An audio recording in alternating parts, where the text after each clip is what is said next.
Drive to Thrive. Today we get to talk about something that is near and dear to my heart. It really is. I laugh at that because it's like, why would this be near to and dear to my heart? I'll tell you this story here in a second, but the concept that we're going to go over is near and dear to my heart because of the impact that this has and the understanding of literally life out of this. So yesterday I had the cool experience to be able to, and it happens, I don't do a whole lot of it, but I had the cool experience to be able to help the kids out with school a little bit while Marin was doing a couple other things. So I engaged, and my kiddos are always like, I guess we want your help. Because I go way too deep on stuff, and it's if you know kids, they're always trying to get through something. It's like, I gotta get this done, and my thing is like, hey, this is about the journey. You want to learn something, don't do this, but don't do it that way. It's not about just get it done right, but like to learn it and to know it,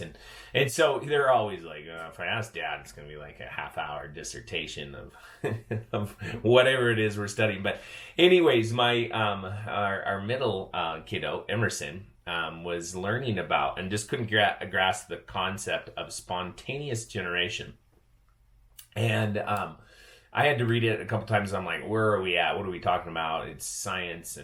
And so it goes back to Louis Pasteur. And Pasteur did this, study to be able to dispel the myth of spontaneous generation. So at a time and place in our history, and this would have been in France, there was a thought that bacteria just generated out of nowhere. So like you had a piece of food, or it could be, it could be milk in this case, or it could be a drink of some sort. And all of a sudden bacteria showed up, and people just looked at it and it was just like, my gosh, it came out of nowhere. It came out of the substance. So we would look at the substance and say, hey, this substance is the problem. It's got bacteria in it. And Louis Pasteur made his life about bacteria, understanding bacteria. If you guys don't understand this, then look at pasteurization. Pasteurization, you can't buy a product like milk or juice that isn't pasteurized. It's still boiled to this point to try to burn off the majority or kill the majority of the bacteria. And so Louis Pasteur did this study where he basically put two, their glass, basically, if you can imagine a glass, it's not even a jar, it's like kind of like a beaker, but a bigger beaker, kind of a bowl. And at that bowl, the top, it had a piece of glass that went out and would ventilate, but it wouldn't, how he controlled it was there's no bacteria that could get in. And so it was a controlled environment. So he let these things sit for like a year. Two bottles of broth, so to speak, sit for a year, and no bacteria developed. And then he broke the stem off of one of them, and then bacteria within like a day started to develop. So what we started to do with Emerson is explain this process of like, okay, there wasn't a spontaneous generation of bacteria. It just didn't show up randomly. And because it didn't show up randomly, it means that bacteria had to be where? It had to be in the environment. It had to be outside and come in. And so bacteria, and this is what Louis Pasteur actually proposed, was that bacteria doesn't spontaneously generate. It comes from the environment and the outside in. And it's what we know to be true today. But what implications are you thinking that this may have for you? Why am I talking about this as a tip and a trick for today? And this is exactly it. Oftentimes in life, we actually think about things as spontaneously generating. Whether it's a problem that we have in our bodies, meaning that we have pain, like low back pain that shows up, or a sickness that shows up. And oftentimes we're looking to the most recent occurrence. We're looking close to what might have happened within the last hour. For instance, like waking up and you look at your bed and it's like, man, my back's killing me. It's got to be my bed. I hear this a lot in our office. Or my neck. Oh, I woke up this morning and I couldn't move my neck. And because I couldn't move my neck, I'm going to look at the first closest thing that I can come to a conclusion that might have been the cause of it. And there it is. It's my pillow. And so we're going to blame a pillow. Or in sickness, for instance, we get a cold. And what are we going to do? We're going to blame the coworker. We're going to blame the person next to us, or blame the first person that came across it was sick. We're back to school time, and this is very common. And teachers and students need to hear this. It's very common. We actually blame what? All the germs that everybody gathered all summer long come back and collect together and be able to make other people sick. So it's this same concept of spontaneous generation that Louis Pasteur actually disproved, yet we still hold on today.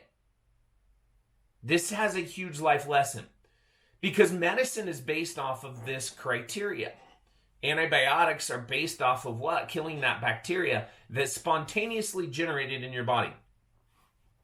Or is it a little bit different? You have to consider the fact that when in sickness, there is an imbalance that has happened. There is an imbalance that had happened for maybe even years that drove to a point that you were sick. Not spontaneously generated, all sorts of, somebody coughed or sneezed at your direction and this bacteria flew over and just made you sick. Think about this for a second, because this has bigger implications. The way you act in life, the way you treat healthcare, the way you actually treat your body, the way you treat your relationship, the way you treat work, all comes down to this. See, we are either a victim of spontaneous generation, or we are actually a victor, meaning that we actually have control over this. We have chips in this game, and we actually look back and say, oh man, might have done this. So look at this scenario. I wake up and have low back pain, and look back and say, it's got to be the mattress. The mattress has spontaneously generated my back pain.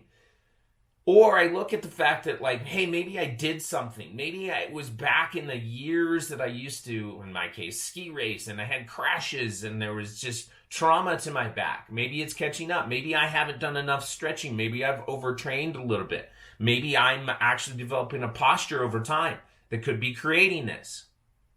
There's so many different things that could come, but I'm not going to sit here and just say it was an overnight occurrence.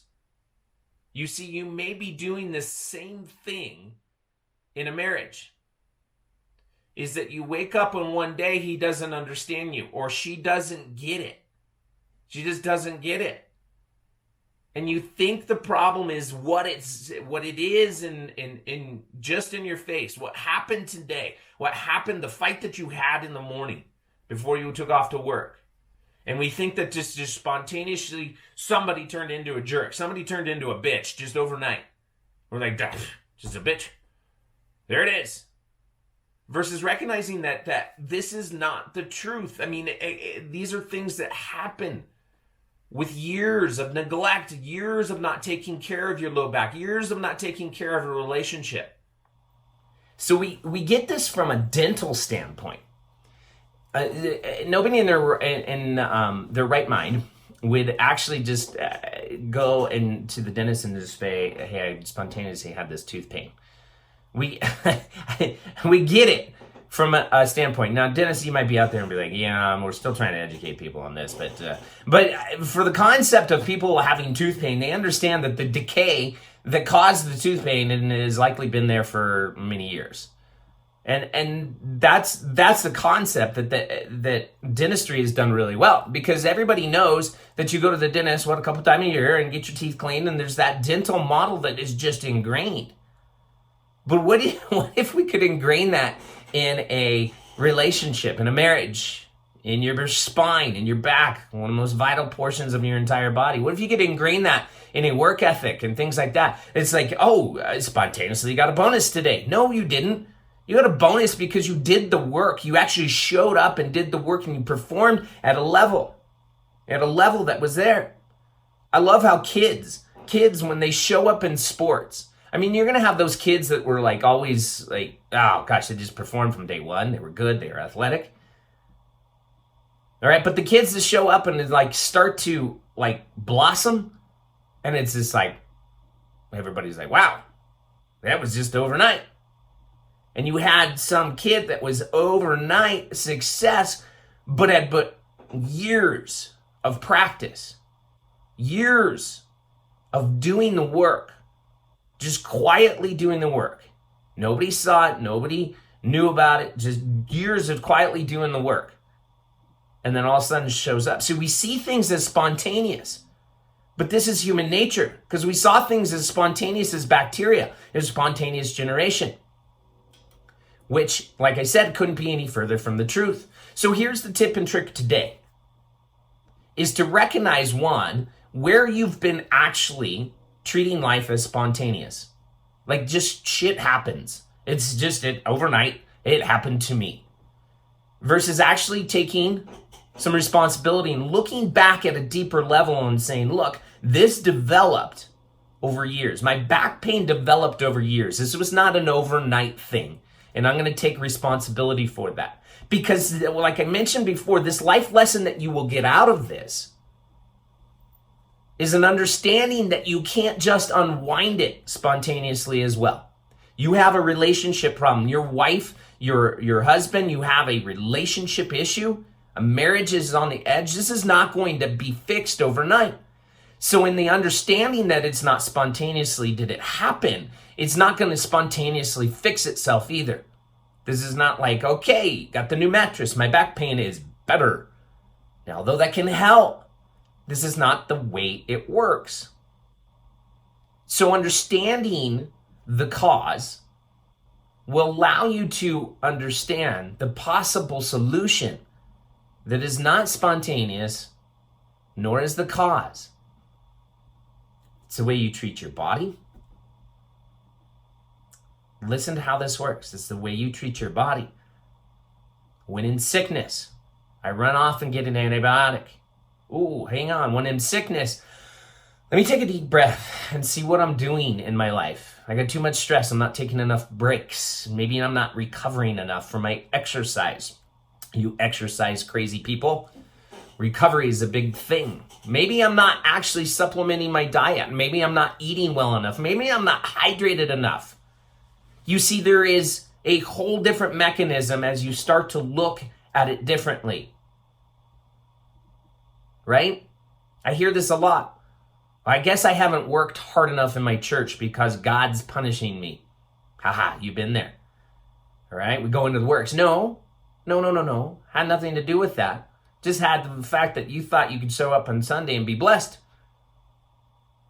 You thought it was about the works in this case.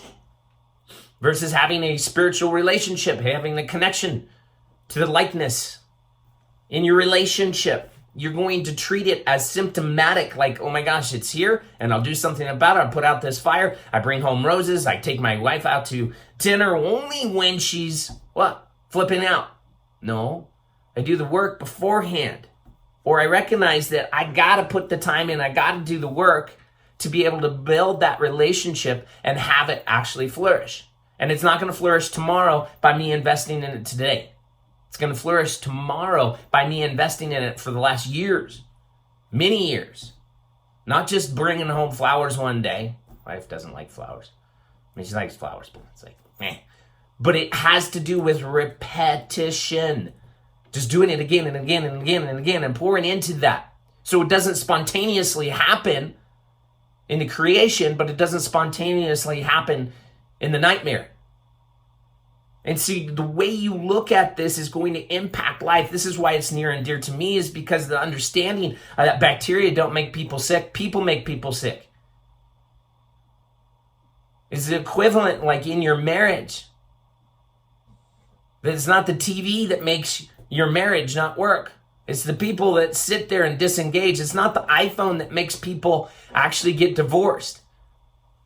It's the disconnect that people have. The willingness to pour into something else other than each other. You see it in a workplace when you get a bonus or you get fired. The fire doesn't happen because of one instance that you did that day. It's a culmination of things. And it's the threshold that builds.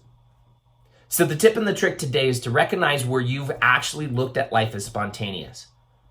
Whether it's in your health, whether it's in your spirituality, whether it's in a relationship, whether it's in your bank account or work. You looked at it as spontaneous. Overdraft. How did the hell that happen? Well, we look at your spending patterns. You spent a ton of money and now you don't have any. It wasn't just overnight. Somebody robbed my bank account. Something's got to be wrong. I'm going to go to the bank. I'm going to call everybody that I know. The bank stole my money. No, you see the spending patterns. Where is it? Identify it. And then step two is to actually start to make the change. Start investing in your body. Like your low back pain, I'm going to start going to a chiropractor. I'm going to start getting a massage on a regular basis. I'm going to start actually eating some foods that are anti-inflammatory to help me in this direction. If it's a relationship, I'm going to actually start investing in that person again. I'm going to start texting them. I'm going to start actually writing them a note occasionally. I'm going to actually schedule a date night on a regular basis. I'm going to actually schedule a trip so me and this person can get away and invest in each other. I'm going to set some parameters for cell phones and other things that we're actually going to invest in each other. We're going to play games together. We're going to do different things together.